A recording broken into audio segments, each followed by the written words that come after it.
কথা বলছে।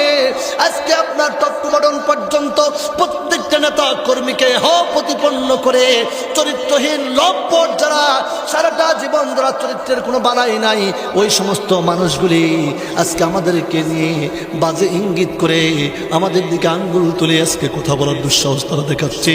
তারা বাজে মন্তব্য করছে, তারা কটাক্ষ করে কথা বলছে, প্রতিপন্ন করছে, দাড়িকে নিয়ে বাজে মন্তব্য করছে, জুব্বাকে নিয়ে দাড়িকে নিয়ে বাজে মন্তব্য করে আজকে কথা বলার সুযোগ পেয়েছে।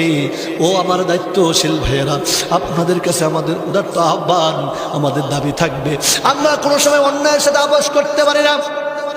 দলের নেতা হয়েছে কি হয়েছে, এমপি হয়েছে তো কি হয়েছে, রানিং তিনি দায়িত্বশীল হয়েছেন তো কি হয়েছে, আমরা সোশ্যাল মিডিয়ার মাধ্যমে জানতে পেরেছি রোকন পদ বাতিল করার সিদ্ধান্ত নেওয়া হয়েছে।